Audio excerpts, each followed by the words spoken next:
साथियों, x news में आपका स्वागत है। नमस्कार। एक समय की बात है, अकबर के दरबार में बीरबल बैठे हुए थे। अकबर ने बीरबल से कहा कि बीरबल, एक कवि लोग कविता कैसे कर लेते हैं, शायर लोग शायरी कैसे कर लेते हैं, सब लोग क्यों नहीं कर पाते। बीरबल ने कहा, हुजूर,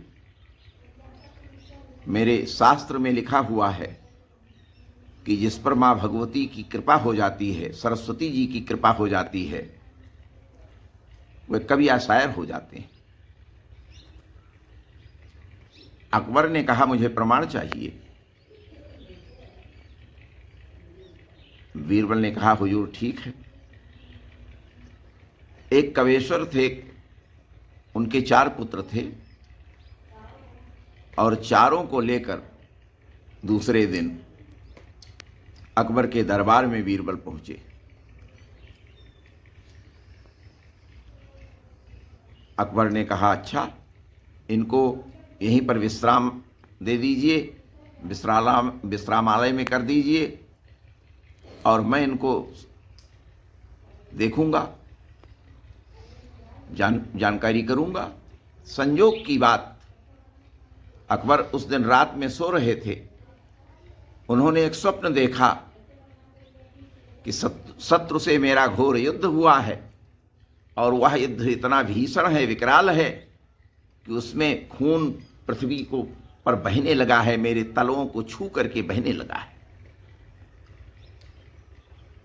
प्रातःकाल जागे, अकबर ने मन में विचार किया कि यह तो मेरा स्वप्न है, जब तक मैं नहीं बताऊंगा तब तक दूसरा कोई जान नहीं सकता। दरबार में जब पहुंचे तो चारों लड़कों को बुलाया और कहा कि अगर मेरे इस प्रश्न का उत्तर तुम लोग दे दो, मेरी समस्या पूरी कर दो, तो आप लोगों को फिर घर के लिए मुक्त कर दिया जाए। चारों ने कहा, हुजूर बताइए। अकबर ने प्रश्न किया कि कैसे बही तरवा के तरेलों, इस समस्या की पूर्ति कीजिए। चारों ने कहा, हुजूर कल मैं इसको आपको बताऊंगा। उस दिन अकबर ने चारों को अलग अलग टिका दिया, बंद कर दिया कमरे में, कि जिससे आपस में सलाह न करने पावे। दूसरे दिन जब दरबार लगा, चारों को बुलाया, कहा मेरी समस्या की पूर्ति किया। चारों ने कहा, हुजूर जो हो सका है लाएं। कहा सुनाइए। तो जो पहला बड़ा लड़का था उसने समस्या की पूर्ति की कि बालक लय वसुदेव चले, सब भाग्य जसोमति नंद घरेलों। बालक लय वसुदेव चले, सब भाग्य जसोमति नंद घरेलों। भूप भयानक भादों की राति, न सूझी परे कहूँ पाऊँ परेलों। देखत ही यदुनंदन के भरी आई है, आप ही आप घरेलों। देखत ही यदुनंदन के भरी आई है, आप ही आप घरेलों। हूकत ही यदुनंदन के जमुना जी बही तरवा के तरेलों। हूकत ही यदुनंदन के जमुना जी बही तरवा के तरेलों। अकबर ने कहा, बेटा कविता तो तुम्हारी बड़ी सुंदर है, लेकिन मेरी समस्या की पूर्ति इसमें नहीं।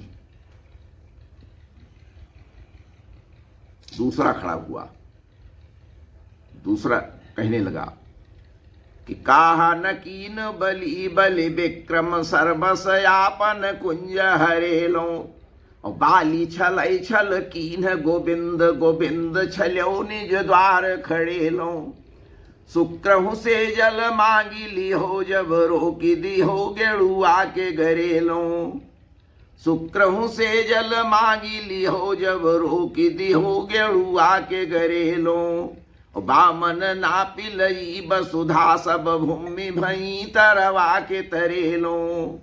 बामन नापिलई वसुधा सब भूमि भई तरवा के तरेलो। अकबर ने कहा, बेटा कविता तो तुम्हारी भी बड़ी अच्छी है, लेकिन मेरे समस्या की पूर्ति नहीं। तीसरा खड़ा हुआ, कहने लगा कि कंचन के गृह एक बन्यो नग हीरायो लाल जड़ाऊ जड़ेलो।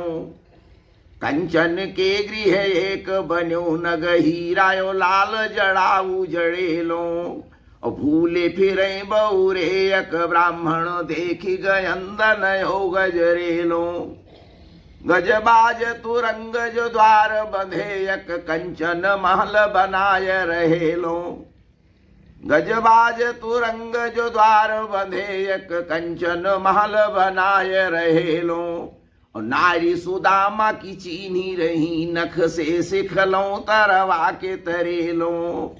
नारी सुदामा की चीनी रही नख से सिखलों तरवा के तरेलो। अकबर ने कहा, बेटा कविता तो तुम्हारी भी बड़ी अच्छी है, लेकिन जो मैं चाहता था वो नहीं है इसमें। चौथा खड़ा हुआ, जिस पर मां सरस्वती की पूर्ण कृपा थी, कहने लगा कि सूर बड़े बड़े फर्रस सोजो कि वो न टरे कहूं भूमि टरेलो। सूर बड़े बड़े फर्रस सोजो कि वो न टरे कहूं भूमि टरेलो। और पूरब भानु गए चाहे पश्चिम पाऊं न टारत कोटि करेलो। ऐसी बही अरबी खरबी शिव शंकर भेगड़ काप गड़ेलो। ऐसी बही अरबी खरबी शिव शंकर भेगड़ काप गड़ेलो। और तू सपने समसीर गयो सिर काटी बही तरवा के तरेलो। तू सपने समसीर गयो सिर काटी बही तरवा के तरेलो।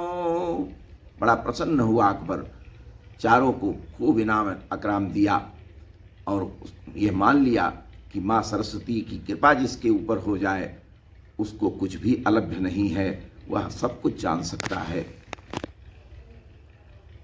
आगे फिर मिलेंगे। जय श्री राम।